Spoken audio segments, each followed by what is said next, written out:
복도는 늘 그렇듯 고요했답니다.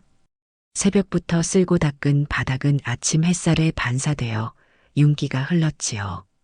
내 손끝으로 6시간 동안 정성껏 닦은 결과였답니다. 법원 바닥은 하루에 수백 명이 오가는 곳이지요. 서름도 분노도 억울함도 이 바닥을 밟고 지나가니 더 깨끗해야 한다고 믿었답니다. 오전 6시부터 10시까지 법원이 열리기 전 복도와 화장실을 깨끗이 닦는 일이었어요. 사법행정처와 청소업체가 계약을 맺고 그 업체가 나 같은 사람들을 고용하는 구조였지요. 퇴직금 탈탈 털어 아들 결혼시키고 나니 이런 일이라도 다행이었답니다. 법원 1층 화장실 앞 복도를 닦고 있을 때였어요. 저 멀리서 구두 소리가 들려왔네요. 톡, 톡, 톡. 명품 구두 특유의 날카로운 소리. 고개를 들었을 때 그 사람은 이미 내 앞을 지나가고 있었답니다. 어머, 서영아. 변호사인 내 며느리였지요. 귀에 다이아몬드 귀걸이, 손목에는 화려한 시계, 그리고 혹시나 누가 못 알아볼까봐 크게 새겨진 브랜드 로고의 핸드백. 진한 화장 아래 그 눈은 잠시 놀란 듯 했어요. 어머니, 여기서 뭐 하세요?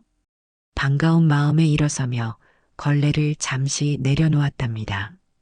응, 청소해. 박 반장 아시지? 그분 소개로 한 달 전부터 여기서 일하고 있어. 근데 너는 재판이 있나 보구나? 아들과 결혼한 지 3년째. 그 사이 내가 본 것은 결혼식 날과 지난 추석 명절 단 2번뿐이었지요. 잠시 그때의 기억이 스쳐 지나갔어요. 우리 아들은 정말 착했답니다. 컴퓨터 공학과를 나와 대기업에 입사했지요. 어느 날 떨리는 목소리로 전화가 왔어요. 어머니, 제가 결혼할 것 같아요. 그 아이가 연애를 한다고? 밤낮 없이 일만 하던 아이가 얼마나 기뻤는지 모릅니다. 하지만 상견례 날 강남 압구정동 최고급 레스토랑에 들어서는 순간 가슴이 철렁 내려앉았지요. 대리석 바닥 샹들리에 그리고 정장 차림의 웨이터들. 내 낡은 원피스가 너무 초라해 보였답니다. 며느리의 아버지는 서울에서 10층짜리 빌딩 수십 채를 가진 재벌이었어요. 첫마디가 지금도 귓가에 선명하네요. 여사님, 솔직히 말씀드리겠습니다. 우리 딸이 마음에 든다면 대릴 사위로 들어오세요. 강남 빌딩 한 채와 회사 지분을 물려줄 생각입니다. 식사 후 아들이 내 작은 반지하 집 앞에서 무릎을 꿇었던 그날 밤이 떠올랐어요. 어머니, 제가 그런 결혼 안 할게요. 어머니 혼자 두고 어떡해. 제가 평생 모실게요. 그 말에 가슴이 찢어지는 것 같았지요. 그 아이가 날 위해 행복을 포기한다면 내가 어찌 살겠어요? 내 두 손으로 아들의 얼굴을 감싸 안았답니다. 아들아, 넌 너의 인생을 살아야 해. 엄마는 괜찮아. 내가 행복하다면 그걸로 충분해. 결국 아들은 대릴 사위가 되었고 강남 10층짜리 빌딩에 외제차까지 받았지요. 아들이 괜찮다고 했지만 결혼식 비용으로 내 퇴직금을 다 써버리고 그 후론 용역업체 청소일을 시작했어요. 엄마라는 존재는 그런 거랍니다. 자식이 잘 되는 게 내 행복인걸요. 그런데 그 아이의 아내가 지금 나를 향해 며느리는 주변을 두리번거렸어요. 마치 아는 사람이 있을까봐 걱정하는 듯 했지요. 어머니, 제발. 여기서 일하세요? 법원에서요? 그것도 청소를? 며느리의 목소리는 속삭임이었지만 그 안의 당혹감은 귀청을 때렸답니다. 응, 이제 62살이니까 어디 정규직은 무리고 용역업체 계약직이라도 일이라도 있으니 다행이지. 오전에 여기 일하고 오후에는 아파트 경비원 식사도 챙겨주고. 그 말이 끝나기도 전에 며느리는 한숨을 내쉬었어요. 어휴, 진짜 재수없게. 오늘 중요한 재판 있는데. 뭐라고? 오늘 변호사 옆에 중요한 사람들이 다 오는 재판이에요. 제 경력에 아주 중요한. 그런데 하필이면 시어머니가 법원 청소부라니 누가 알면 정말 창피해요. 그 순간 내 안에서 무언가가 툭 끊어졌습니다. 수십 년을 열심히 살아온 내게 이제는 창피하다고? 내가 낳은 아들의 아내가? 그래, 내 경력에 방해되면 안 되지. 난 그냥 일하는 사람이니까. 고개를 숙이고 다시 걸레를 들었죠. 이번엔 더 세게, 더 낮게. 마치 바닥의 얼룩처럼 나도 지워지길 바라는 마음으로. 며느리는 검은 정장 치마를 살짝 끌며 법정 쪽으로 걸어갔습니다. 발소리가 멀어질 때까지 나는 고개를 들지 않았어요. 그때였습니다. 다른 발소리가 다가왔어요. 이번엔 더 묵직하고 더 단단한 걸음. 법복 자락이 바닥에 스치는 소리와 함께 실례합니다만 고개를 들었을 때 한 남자가 서 있었다. 깔끔한 정장에 법관 배지를 단 중년의 판사였지요. 그의 눈빛이 낯설지 않았어요. 어디서 본 듯하기도 했죠. 혹시 김숙정 선생님 맞으신가요? 순간 멈칫했답니다. 내 이름을 어떻게 알지? 누구더라? 아, 설마. 형진이? 그의 눈에 미소가 번졌어요. 기억해 주셨군요. 제가 김영진입니다. 그는 잠시 망설이더니 주변을 둘러보았어요. 법원 직원들, 방청객들, 그리고 멀어지던 며느리까지요. 김영진 판사는 결심한 듯 깊게 숨을 들이쉬었지요. 86년 그날 밤 통금에 걸려 퇴학당할 뻔했던 고등학생이요. 마지막 희망으로 선생님의 집문을 두드렸던 그 아이입니다. 통금 시간에 도망치던 고등학생을 숨겨주셨죠. 노란 커튼이 있던 그 방. 그 순간 세월이 거꾸로 흘렀습니다. 30년도 더 전 어느 비 오던 밤 뒷골목에서 경찰을 피해 달리던 한 소년이 내 문을 두드렸던 그날 복도에 있던 사람들이 속삭이기 시작했어요. 저 판사님이 뭐라고 하시는 거지? 청소 아주머니와 무슨 인연이? 형진은 천천히 그러나 단호하게 허리를 숙이기 시작했어요. 90도로 은혜 갚을 날만 기다렸습니다. 누님. 시간이 멈춘 듯 했어요. 복도에 있던 모든 사람들의 시선이 우리에게 쏠렸지요. 누군가는 휴대폰을 꺼내 이 장면을 찍기 시작했어요. 판사가, 그것도 유명한 김영진 판사가 청소부 앞에서 90도로 인사를 하다니. 복도 저쪽에서 멀어지던 며느리가 주변의 웅성거림에 걸음을 멈추고 뒤돌아보았어요. 며느리의 얼굴이 순식간에 하얗게 변했지요. 김영진. 판사님? 며느리는 천천히 다가왔어요. 눈빛에는 혼란과 충격이 가득했지요. 형진 판사가 허리를 펴며 말했어요. 이서영 변호사님, 오늘 재판 준비 잘 되셨습니까? 며느리는 고개를 끄덕였지만 시선은 나와 판사 사이를 오갔어요. 판사님 혹시 어머니와 어떻게? 형진의 목소리가 복도에 울려 퍼졌어요. 이분은 제 생명의 은인이십니다. 그날 이분이 손을 내밀어 주시지 않았다면 지금의 저는 없었을 겁니다.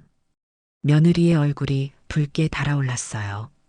주변에 모인 사람들의 시선이 이제 며느리에게로 향했지요. 아까 전 며느리가 나를 대했던 모습을 본 청소 동료들의 시선도 느껴졌어요. 며느리의 두 눈이 커졌어요. 입이 벌어졌지요. 그리고 천천히 마치 세상이 무너지는 것을 느끼듯 온몸이 바닥을 향해 구부러졌어요. 떨리는 목소리로 말했지요. 어머니, 죄송합니다. 제가 정말 무례했습니다. 며느리는 납작 엎드려 사과했어요. 법원 복도 한복판에서 명품 정장 차림으로 변호사 배지를 단 채로 모든 사람들이 보는 앞에서 나는 그 순간 승리감보다는 왠지 모를 씁쓸함이 느껴졌어요. 복도에는 아직도 침묵이 흐르고 있었지요. 법원 천장에 달린 형광등 불빛만이 때때로 깜빡이는 소리를 내며 그 고요함을 깨뜨렸답니다. 누구도 감히 말을 꺼내지 못했어요. 복도에는 여전히 정적이 감돌고 있었어요. 방금 전 상황에 모두가 숨을 죽이고 있었지요. 며느리는 아직도 고개를 숙인 채 있었고, 김영진 판사는 이제 막 90도로 숙였던 허리를 펴고 있었답니다. 나는 걸레를 짜며 손에 남은 물기를 털었어요. 나이 탓인지 왼손이 자꾸 떨려왔지요. 판사님, 그만요. 벌써 몇십 년 전 일인데 뭐 그런 걸 기억하고 계셨어요? 김 판사는 천천히 미소를 지었답니다. 아닙니다, 선생님. 그날 밤이 제 인생을 바꿨으니까요. 지금까지 선생님을 찾아뵙고 싶었답니다. 그의 눈빛은 사뭇 진지했어요. 판사 배지가 달린 정장 앞서패는 반짝이는 무언가가 달려 있었지요. 자세히 보니 86년 민주화 운동 기념 배지였어요. 한편 며느리는 여전히 자리에서 일어나지 못한 채 당혹스러운 표정을 짓고 있었어요. 주변 사람들의 시선이 그녀에게 쏠린 것을 느꼈는지 얼굴이 붉게 달아올랐답니다. 1986년 5월 그날 경찰에 쫓기던 고등학생을 숨겨주셨죠. 노란 커튼이 있던 그 방. 그리고 내 동생이다라며 경찰 앞에서 저를 지켜주셨죠. 그 말에 나도 모르게 웃음이 났답니다. 그래요. 그 커튼 인사동에서 3,000원 주고 산 거였지. 당시 일주일 아르바이트 비용이었어요. 선생님 방에 법전이 있었어요. 그것도 낡은 1970년대 판으로 보이던. 맞아요. 그건 내 남편 것이었지요. 교통사고로 갑자기 세상을 떠난 뒤 유품으로 남은 거였답니다. 그가 꿈꾸던 사법고시 합격의 꿈과 함께 나의 말에 복도는 더 깊은 침묵에 잠겼어요. 멀리서 법정문이 열리는 소리만 희미하게 들렸지요.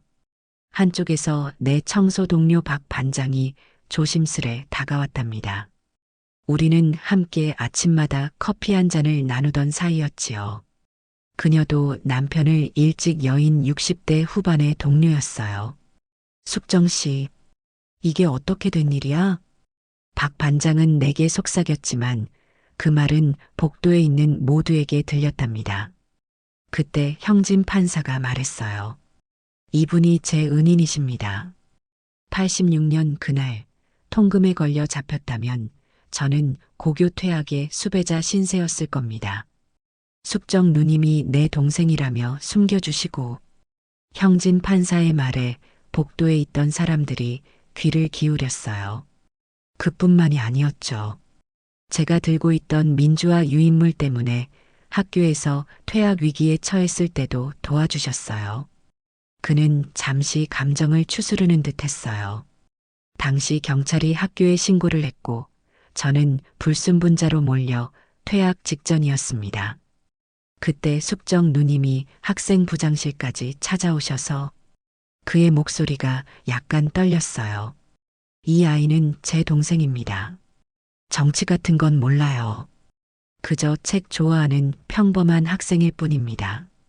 그렇게 말씀하시며 무릎까지 꿇으셨죠. 24의 젊은 나이에 생판 모르는 아이를 위해. 나는 그 기억에 가슴이 뭉클해졌어요. 그날 학생 부장실에서 필사적으로 호소하던 내 모습이 떠올랐답니다. 내 동생이 퇴학당하면 미래가 완전히 막힙니다. 한 번만 용서해 주세요. 무릎 꿇고 빌었던 그날이 아직도 생생했지요. 박 반장의 입에서 작은 탄성이 새어나왔지요. 그 시절 참 무서웠지. 우리 세대만 알지. 며느리는 여전히 고개를 들지 못했어요. 그녀의 어깨가 작게 떨리고 있었답니다. 판사는 조용히 주머니에서 작은 물건을 꺼냈어요. 낡은 손수건이었지요. 노란빛이 바랜 그것은 내 손길이 닿았던 그 커튼과 같은 무늬를 지니고 있었답니다. 그날 이후 제 인생이 달라졌습니다. 아버지의 억울한 죽음을 폭력이 아닌 법으로 풀어야겠다고 결심했지요. 그 밤 선생님이 제게 해주신 말 때문에 그가 무슨 말을 했는지 나는 기억도 나지 않았지요. 하지만 그에게는 삶을 바꾼 말이었나 봅니다. 진실은 꼭 큰 소리로 말해야만 하는 게 아니더라. 그 말씀이 제 가슴에 박혔습니다. 아, 그랬었지요. 남편이 늘 하던 말이었답니다. 내가 그저 빌려 쓴 말이었는데 복도 저쪽에서 다른 판사 한 명이 다가왔어요. 그는 재판이 곧 시작된다며 형진 판사를 재촉했지요.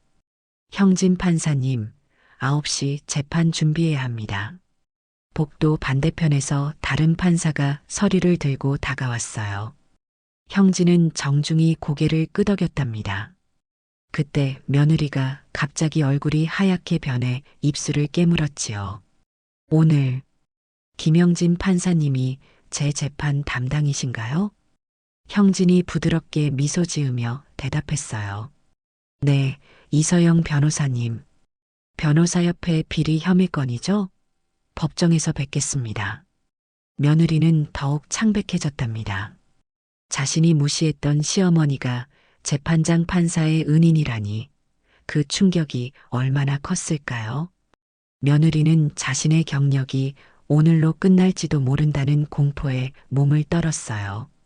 형진은 나를 향해 마지막 말을 잊지 않았답니다. 오늘 재판이 끝나면 한 말씀 더 나눌 수 있을까요? 제가 식사 대접을 하고 싶습니다. 나는 그저 미소 지었어요.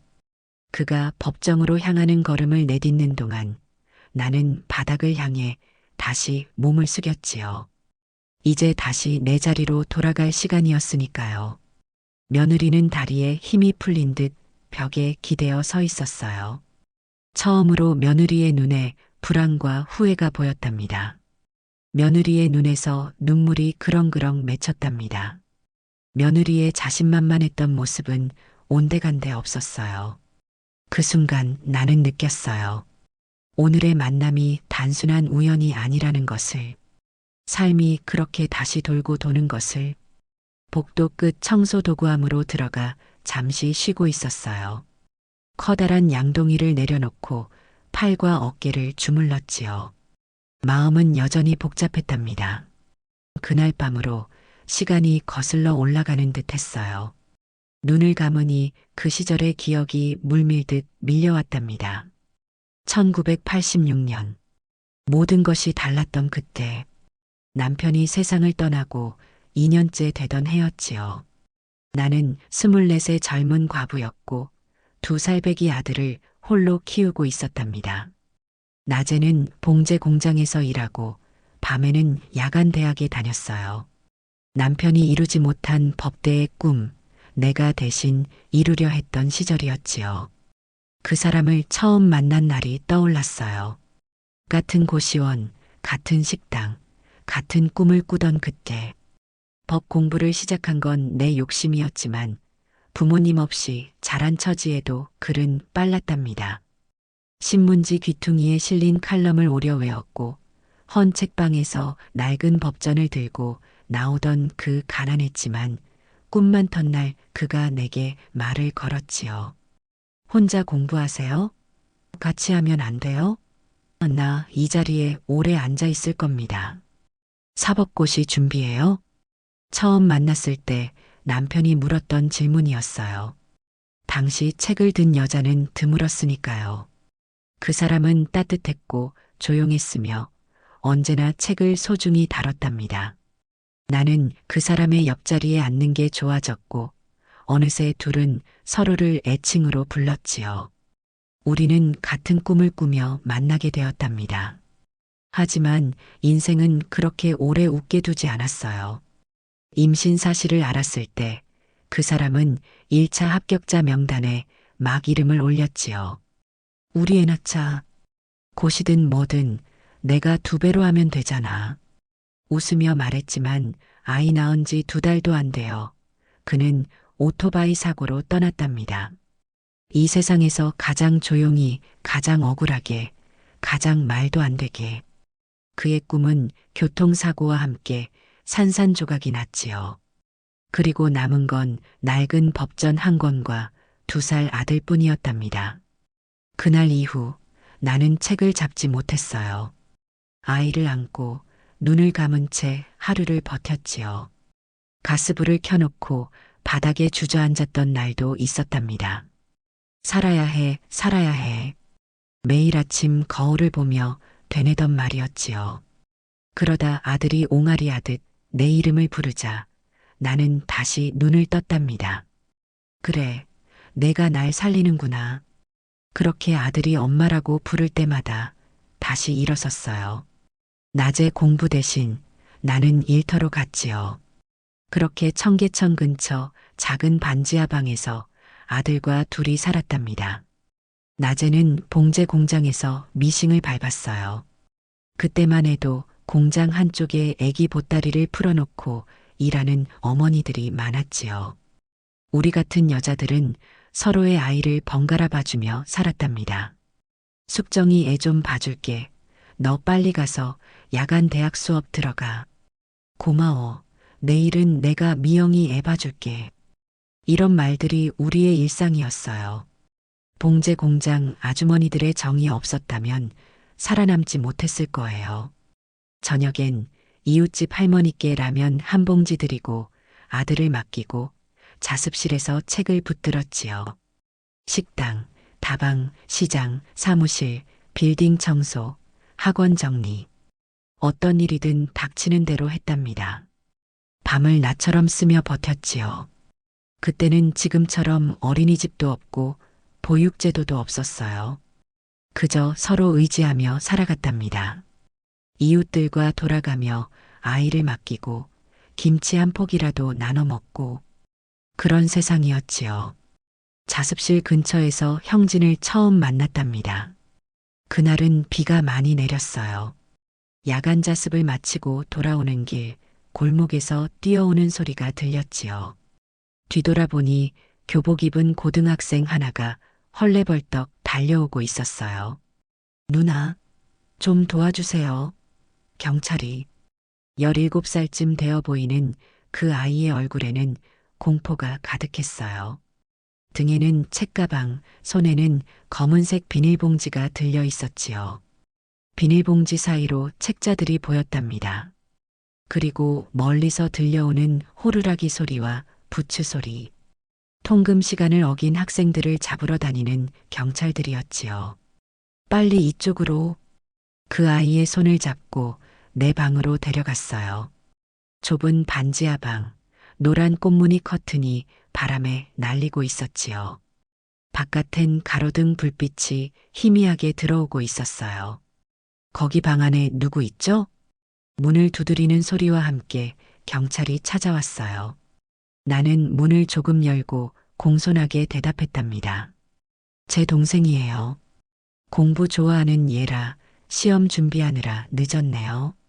경찰관은 의심스러운 눈빛으로 나를 살폈지요. 통금 시간인데 학생이 돌아다니는 건 불법입니다. 신분증 좀 보여주세요.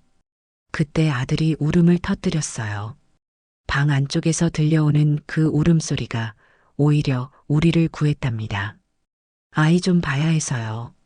아직 어린데. 경찰은 잠시 망설이다가 고개를 끄덕였어요. 다음부터는 조심하세요. 요즘 불온서적 돌리는 학생들이 많아서 그래요. 경찰이 떠나고 나서야 우리는 안도의 한숨을 쉬었지요. 방 한쪽 구석에 숨어있던 형진은 창백한 얼굴로 고개를 들었어요. 감사합니다. 정말 감사합니다. 그의 손에 들린 비닐봉지가 찢어지며 안에 내용물이 쏟아졌어요. 민주화, 광주, 진실 같은 단어가 적힌 유인물들이었지요. 아버지가 억울하게 돌아가셨어요. 광주에서. 그의 목소리는 떨렸어요. 17살의 눈에는 눈물이 가득했지요. 폭도라고, 빨갱이라고, 그렇게 모욕당하고 돌아가셨는데 누구도 진실을 말하지 않아요. 나는 아무 말도 하지 못했답니다. 그저 따뜻한 콩나물국 한 그릇을 끓여주었지요. 비에 흠뻑 젖은 그 아이는 떨리는 손으로 그릇을 받아들었어요. 그날 밤 그는 내 방에서 잠이 들었답니다. 가끔 잠꼬대를 하며 아버지를 부르기도 했지요. 아들과 나란히 누운 그 아이의 얼굴은 평화로워 보였어요. 다음 날 그 아이의 학교에서 연락이 왔답니다. 경찰이 신고를 했던 모양이에요. 교칙 위반과 불순한 사상 의심으로 퇴학 위기에 처했다고 했지요. 나는 학교로 찾아갔어요. 교복도 제대로 갖춰 입지 못한 형진은 고개를 숙인 채 학생부장 선생님 앞에 서 있었지요. 이 학생의 누님 되십니까? 네, 그렇습니다. 거짓말이었지만 그때는 그게 필요했어요. 동생이 잘못했습니다. 하지만 그저 책을 좋아하는 평범한 학생일 뿐이에요. 퇴학시키지 말아주세요. 나는 학생부장 앞에서 무릎을 꿇었답니다. 24살의 젊은 나이였지만 그 순간만큼은 온 세상의 어머니가 된 기분이었지요. 진실은 꼭 큰 소리로 말해야만 하는 게 아니더라. 조용히 진실되게 살아가는 것도 하나의 방법이야. 그날 형진에게 했던 말이었어요. 남편이 늘 하던 말을 그대로 전했을 뿐인데 그것이 그 아이의 인생을 바꿨다니. 생각해보면 내 인생도 그날 조금 바뀌었는지도 모르겠네요. 그 아이를 만난 뒤 나는 조금씩 법 공부를 포기하게 되었으니까요. 하루는 일하고 돌아오니 아들이 열이 펄펄 끓더니 밤새 기침을 했지요. 새벽에 아이를 업고 동네 의원을 찾았는데 의사 선생님 얼굴이 심각했어요. 폐렴입니다. 당장 큰 병원으로 가셔야 해요. 그날부터 병원 신세가 시작됐답니다. 입원비, 수술비, 약값. 어떤 계산도 불가능한 금액이 눈앞에 펼쳐졌지요. 청구서를 보고 그대로 주저앉았어요. 결국 야간 대학도 그만두고 아들 키우는데 전념했답니다. 주간에 봉제 공장, 저녁에 식당 일, 새벽에는 건물 청소까지. 3가지 일을 하면서도 아이 병원비를 갚느라 허덕였지요. 엄마, 나 공부 안 할래. 엄마가 너무 힘들어 보여. 초등학교 들어간 똑똑한 아들이 그렇게 말할 때면 가슴이 찢어지는 것 같았어요. 무엇보다 그 아이에게 공부만큼은 제대로 시키고 싶었으니까요.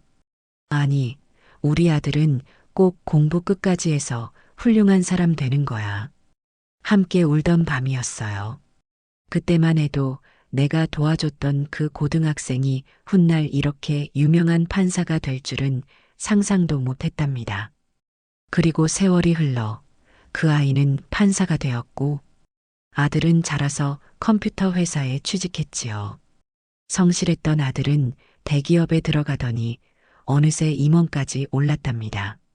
이런 생각을 하면서 청소 도구함에서 막 걸레를 짜고 있는데 복도 저편에서 서둘러 걸어오는 발소리가 들렸어요. 몸을 돌려보니 며느리였지요. 아까 그 당당하던 모습은 온데간데 없이 얼굴이 창백했답니다. 며느리는 주변을 살피며 목소리를 낮췄어요. 어머니, 잠시만요. 손에 든 서류 봉투가 떨리고 있었지요. 며느리의 표정에는 당혹감과 두려움이 뒤섞여 있었어요. 어머니, 혹시 김 판사님과 어떻게 아시는 사이신지 물어봐도 될까요? 나는 걸레를 내려놓고 천천히 고개를 들었지요. 며느리의 눈가에 눈물이 고이기 시작했어요. 오늘 그분이 재판장이세요. 제 경력이 걸린 중요한 재판인데 며느리의 목소리가 떨렸어요. 당황한 듯 손으로 눈물을 훔치며 말을 이었지요. 어머니, 정말 죄송해요. 아까 제가 너무 무례했어요. 근데 지금 변호사 자격이 위험해요. 도와주실 수 있는 분은 어머니뿐이에요. 이제야 알겠더군요. 며느리에게 일어난 일과 그녀의 급작스러운 태도, 변화가 판사와 내 관계를 어렴풋이 안 뒤 두려움과 후회로 찾아온 거였지요. 도구함 안의 작은 의자에 며느리를 앉혔어요. 며느리의 손은 떨리고 있었지요. 명품 백 속에서 꺼낸 손수건으로 눈가를 훔치는 모습이 낯설었답니다. 그동안 보여줬던 당당한 며느리의 모습은 온데간데 없었지요. 무슨 일인데 그래, 서영아? 며느리는 깊이 한숨을 내쉬었어요. 오늘 판사님께서 90도로 인사하신 것도 충격이었는데 더 큰 문제가 생겼어요. 며느리는 주변을 살피더니 목소리를 낮췄지요. 변호사 자격 영구 박탈 위기예요. 뭐라고? 어떻게 된 일이니? 며느리는 떨리는 손으로 서류 봉투를 열었어요. 조심스럽게 몇 장의 서류를 꺼내 보여주었지요. 작년에 맡았던 사건인데 증인 진술서에 문제가 생겼어요. 제가 위증을 교사했다는 의혹이 제기됐거든요. 위증 교사라니 어떻게? 법원 근처에 사시는 할머니가 핵심 증인이었는데 처음엔 어라고 진술하셨다가 제가 정리한 서면에서는 비로 바뀌었대요. 누군가 녹음을 해서 협회에 제출했나 봐요. 며느리의 눈에서 눈물이 흘러내렸지요. 그날 정말 제가 그런 의도는 아니었어요. 할머니께서 손이 떨려서 서명도 제대로 못하셔서 제가 도와드렸을 뿐인데 그 할머니 혹시 등 굽고 검은 머리에 하얀 머리카락 섞인 분? 며느리가 놀란 눈으로 나를 쳐다봤어요. 네, 어떻게 아세요? 김할머니, 장씨 할아버지와 사시는 요 앞 골목 희망 아파트 3동 305. 맞아요. 어머니, 어떻게 그걸? 매일 아침 그 집 앞을 지나가거든. 3년 넘게 그 골목길에 사는 길고양이들 밥을 주는 활동을 하고 있어. 이 법원에 취직하기 전에도 그 동네에서 청소 일을 했거든. 내가 잠시 웃으며 말을 이었어요. 처음엔 그냥 배고파 보이는 고양이 한 마리에게 참치캔 하나 열어준 게 시작이었는데 어느새 5마리가 되더라고. 요즘에도 5시에 일어나서 출근길에 들러 밥그릇 채우고 물도 갈아주지. 비 오는 날에도 눈 오는 날에도 빠진 적 없어. 나는 조금 부끄러운 듯 말을 이었어요. 그 할머니도 처음엔 더러운 고양이 쫓아내신다고 빗자루 들고 나오셨는데 내가 매일 쓰레기 정리하고 청소까지 하니까 마음을 여셨나 봐. 어느 날부턴가 아침마다 창문으로 내다보시더니 날씨 추울 땐 따뜻한 물 한 잔 건네주셨어. 그분 글씨를 모르셔. 그리고 귀도 잘 안 들리시고 며느리의 표정이 점점 놀라움으로 바뀌었어요. 작년엔 할머니 생신날 내가 작은 케이크도 사드렸지. 그러다 내가 도시락을 하나 더 싸가게 됐어. 할머니 아침 반찬으로. 장씨 할아버지가 작년에 돌아가시고 혼자 계시거든. 며느리의 눈에서 눈물이 흘러내렸어요. 어머니가 매일 도시락을, 매일 고양이 밥을, 그래, 매일 아침 내 출근길에 드리고 와. 그날도 배달했더니 그 할머니가 오늘 법원 간다고 하시더라고. 무슨 일인지는 못 물어봤지. 며느리는 뭔가 깨달은 듯 표정이 바뀌었어요. 그럼 어머니가 그 할머니랑 직접 얘기할 수 있으세요? 진실이 뭔지 물어봐 주실 수 있어요? 그럼 아침마다 보는 사이인데 만약 할머니께서 내가 한 말이 맞다, 변호사가 바꾼 게 아니다라고 다시 진술해 주시면 제 혐의가 깨끗이 사라져요. 나는 잠시 생각에 잠겼어요. 며느리가 나를 바라보는 눈에는 간절함이 가득했지요. 서영아, 내가 묻고 싶은 게 있어. 진짜로 내가 그 할머니 말을 왜곡한 건 아니지?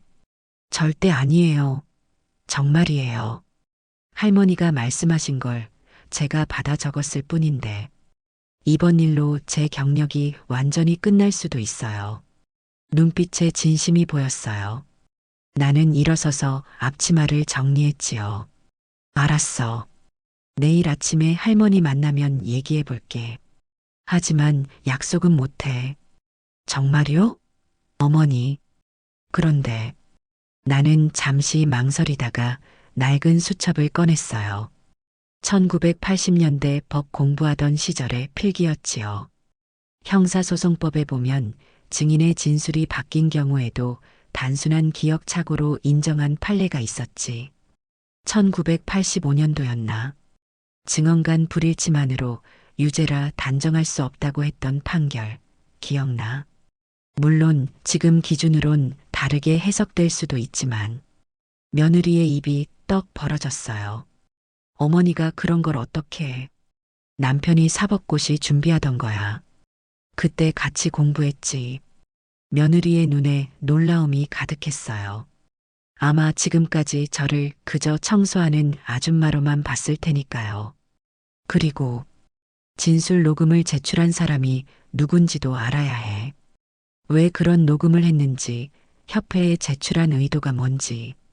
나는 수첩을 덮으며 덧붙였지요.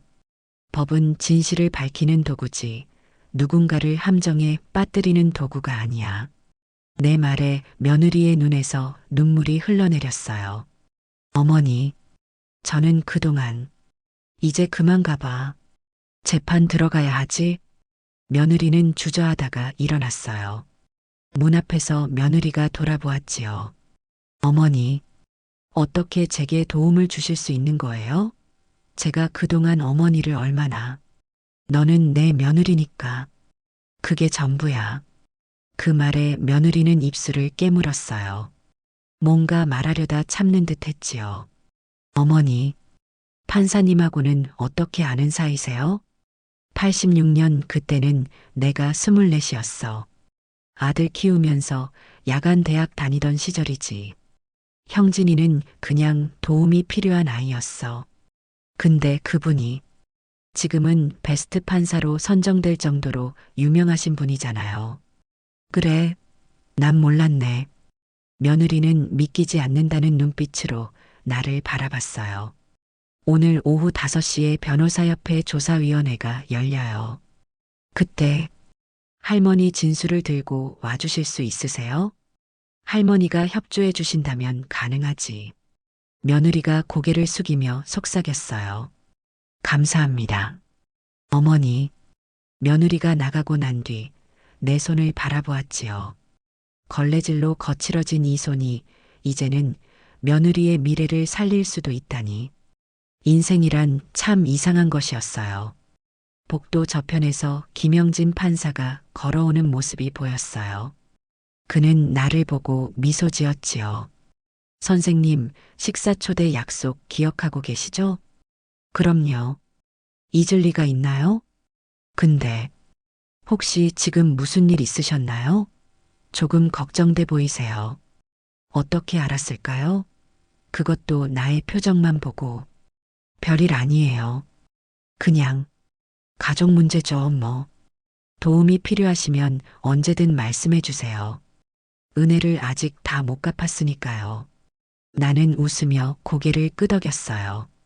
지금 며느리의 문제를 말하는 건 적절치 않을 것 같았거든요. 그럼 오늘 저녁에 뵐게요, 숙정 누님. 판사는 다시 90도로 인사를 하고 법정으로 향했어요.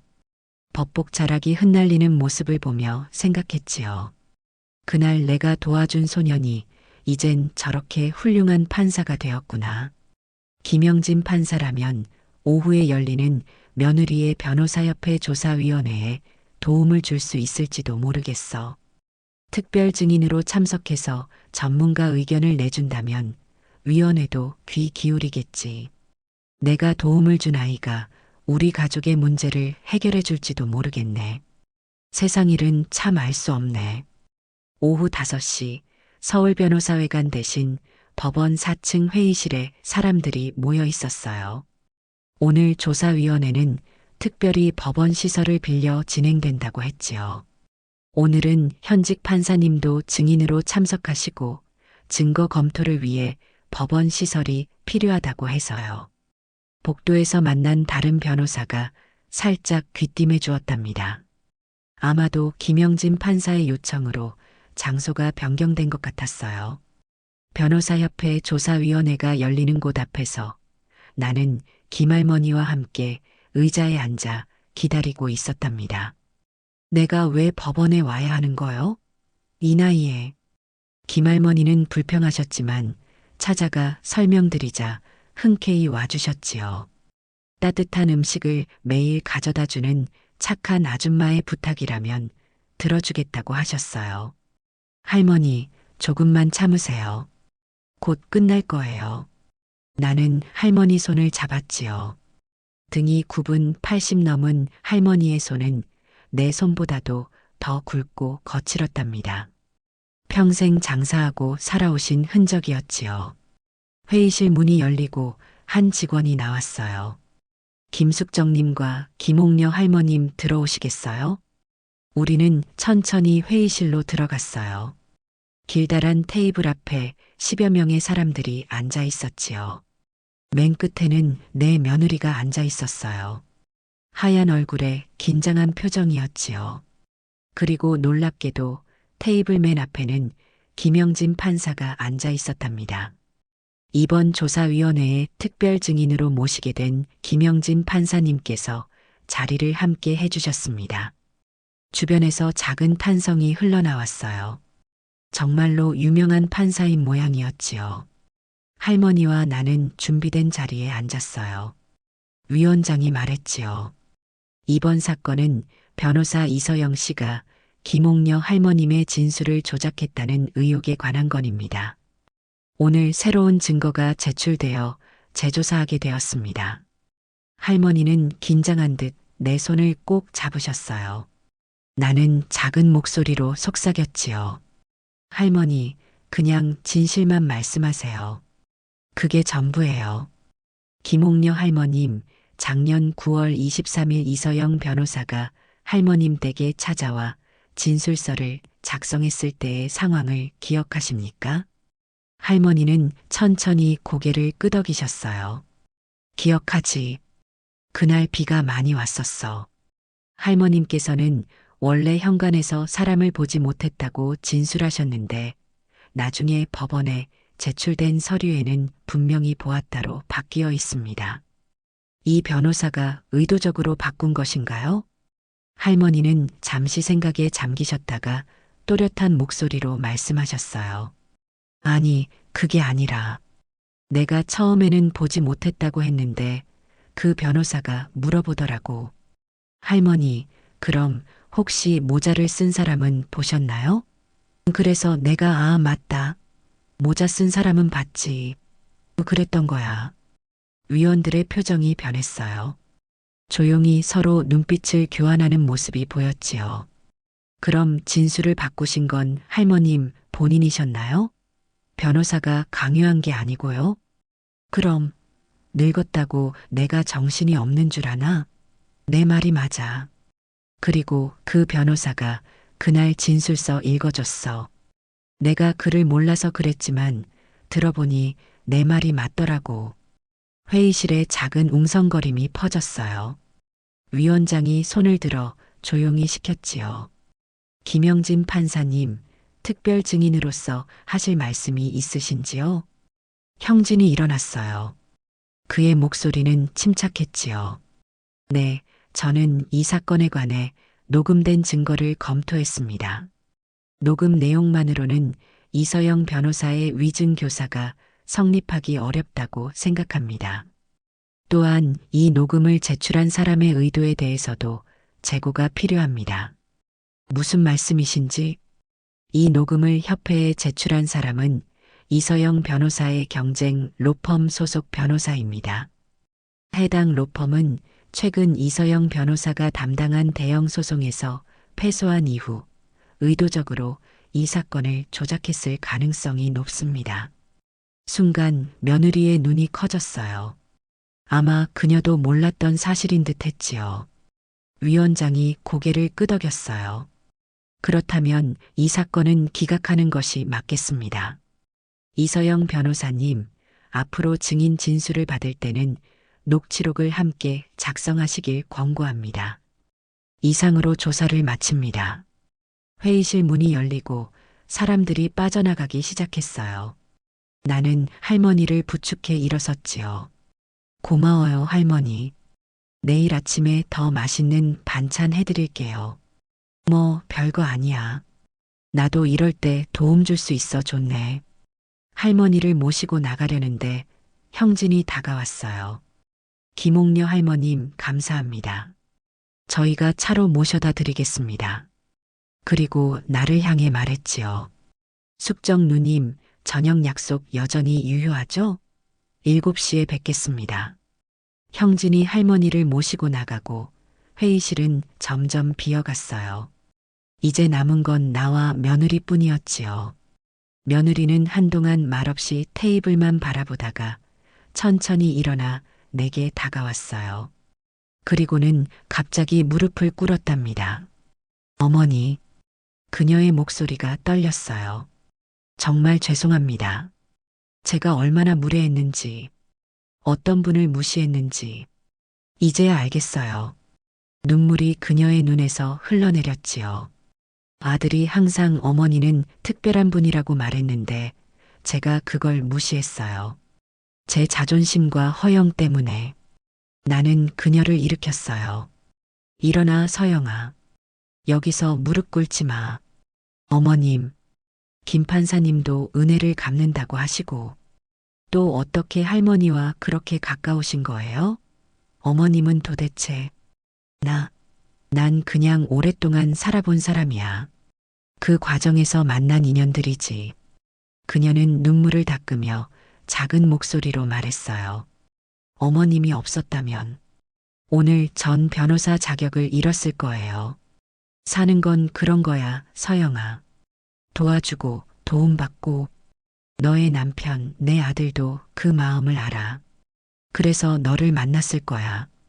복도로 나가는데 멀리서 익숙한 모습이 보였어요. 내 아들이었답니다. 어머니, 아들이 달려왔어요. 오랜만에 보는 얼굴이었지요. 무슨 일이 있었던 거예요? 내 뒤에서 며느리가 나지막이 말했어요. 어머니가 내 직업을 구해주셨어. 아들의 눈이 커졌어요. 아들은 나를 보다가 며느리를 보았지요. 그리고 무언가를 깨달은 듯 고개를 숙였어요. 어머니, 죄송해요. 제가 자주 찾아뵙지 못했는데. 괜찮아, 아들. 너는 너의 길을 가는 중이니까. 고개를 들어보니 복도 끝에서 형진이 미소 지으며 서 있었어요. 그는 고개를 끄덕인 후 돌아섰지요. 어머니, 저희 집에 같이 가실래요? 죄송했어요. 자주 뵙고 싶어요. 며느리의 말이었어요. 진심이 담긴 목소리였지요. 오늘은 약속이 있어. 그리고 내 집이 편해. 하지만 다음에 꼭 갈게. 어떤 약속이세요? 오래된 친구와의 약속이야. 아들과 며느리는 서로 눈빛을 교환했어요. 그리고 함께 고개를 숙였지요.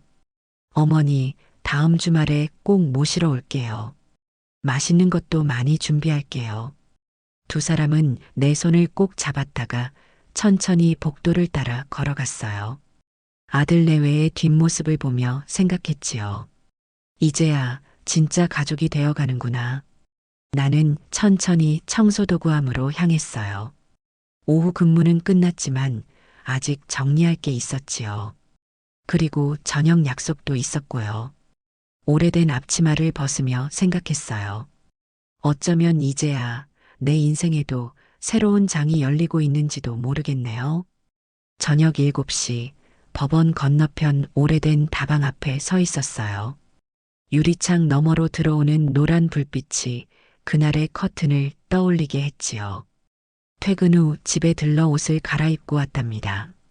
너무 귀해서 오랫동안 입지 않았던 자주색 원피스, 남편과의 첫 데이트 때 입었던 옷이었어요. 잘 보관했더니 아직도 새 옷 같았답니다. 다방 문을 열자 종소리가 울렸지요. 안쪽 구석 자리에 형진이 앉아 있었어요. 그는 법복 대신 단정한 셔츠 차림이었답니다. 많이 기다렸어? 아니요, 방금 왔습니다. 다방은 80년대 그대로의 모습을 간직하고 있었어요. 낡은 레코드판이 벽에 걸려 있고 양철 쟁반에 닭이 세트가 놓여 있는 옛날 스타일이었지요. 이런 곳을 어떻게 찾았니? 제가 숙적 누님과 다시 만날 날을 기다리면서 저희가 처음 만났던 그 시절과 비슷한 장소를 찾아다녔거든요. 차를 마시며 우리는 오랫동안 이야기를 나눴어요. 그날 밤 이후 그의 삶, 내 삶, 그 모든 세월에 관한 이야기였지요. 저는 그날 이후 보육원으로 갔어요. 다행히 좋은 분들을 만나 공부를 계속할 수 있었죠. 그리고 바로 사법고시에 도전했다면서? 네, 첫 시험에 떨어지고 세 번째에 합격했어요. 그날 밤 누님이 해주신 말씀이 항상 제 가슴에 있었어요. 어떤 말? 진실은 꼭 큰 소리로 말해야만 하는 게 아니더라. 조용히 진실되게 살아가는 것도 하나의 방법이야. 내 남편의 말이었지요. 그가 늘 하던 말이었답니다. 그 말은 내 남편이 자주 하던 말이었어. 남편이 죽고 나서 나도 종종 되뇌었지. 형진은 잠시 눈을 감았다가 천천히 열었어요. 제 아버지도 그런 말씀을 하셨대요. 어머니가 들려주셨어요. 아버지는 광주에서 돌아가셨거든요. 형진아, 괜찮아요, 누님. 이제는 그 상처를 통해 더 나은 사람이 되려고 노력하고 있으니까요. 대화 중에 형진은 작은 상자를 꺼내 내밀었어요. 작은 선물입니다. 30년도 지났지만 그땐 정말 감사 인사도 제대로 못 드렸으니까요. 상자를 열자 노란 손수건이 들어 있었지요. 가장자리에는 섬세한 자수로 감사합니다. 라는 글자가 새겨져 있었어요. 그 방의 노란 커튼 무늬를 찾아서 특별히 주문 제작했습니다. 손수건을 만지는 내 손가락이 떨렸어요. 세월이 고스란히 담긴 선물이었지요. 고마워, 형진아. 오늘 며느리 분 일도 무사히 해결되어 다행입니다. 내 도움이 컸어.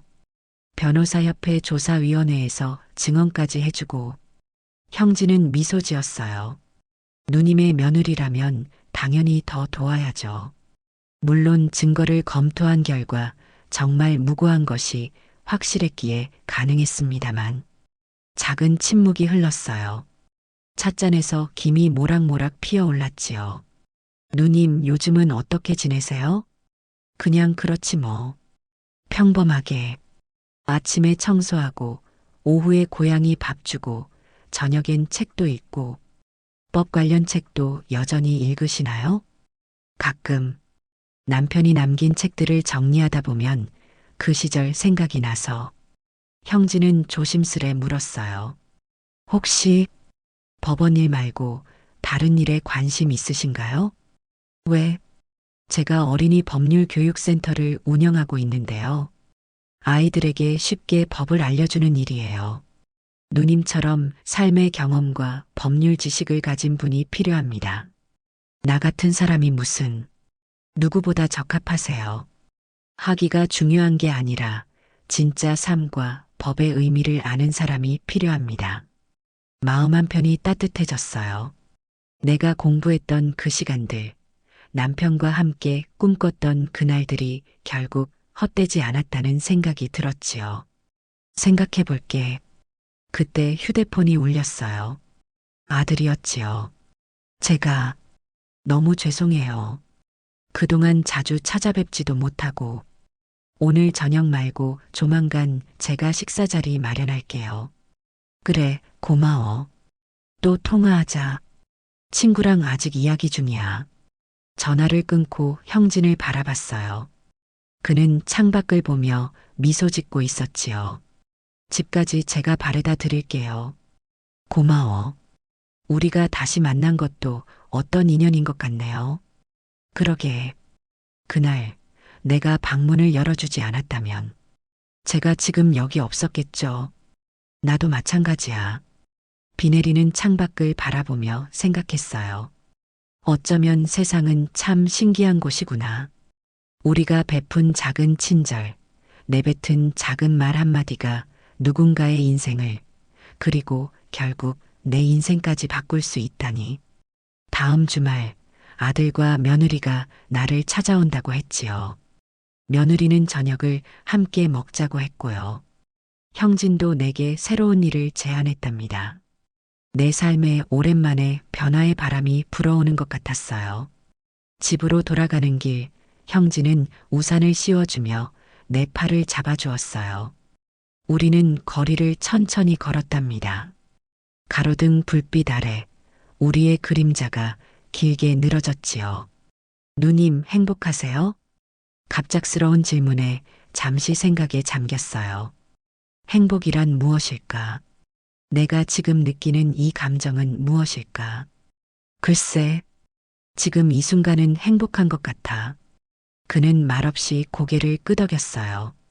집 앞에 도착했을 때 형진에게 인사하고 문을 열려는데 그가 조용히 말했답니다. 다음 주에 뵐게요, 숙적 누님. 그래, 형진아. 현관문을 닫고 불을 켰어요. 낡은 내 집이지만 오늘따라 참 따뜻하게 느껴졌지요. 아마도 그건 제 마음 때문이었을 거예요. 식탁 위에는 아침에 꺼내놓았던 남편의 낡은 법전이 놓여 있었어요. 먼지를 닦고 책장을 넘겨보았지요. 남편의 필기가 곳곳에 남아 있었답니다. 진실은 꼭 큰 소리로 말해야만 하는 게 아니다. 남편의 글씨였어요. 그 밑에는 내 글씨로 쓰여 있었지요. 조용히 진실되게 살아가는 것도 하나의 방법이다. 창밖으로 비가 더 굵게 내리기 시작했어요. 나는 형진이 준 노란 손수건을 꺼내 가만히 바라보았지요. 어쩌면 내 삶은 그동안 실패한 게 아니었구나. 단지 다른 방식으로 흘러갔을 뿐. 내가 세상에 남긴 건 화려한 명예가 아니라 한 사람의 온전한 삶이었어요. 그게 내 인생의 전부였습니다. 오늘 이야기가 마음에 드셨다면 좋아요와 구독, 알람 설정 잊지 마세요. 여러분의 따뜻한 댓글 하나가 정말 큰 힘이 됩니다.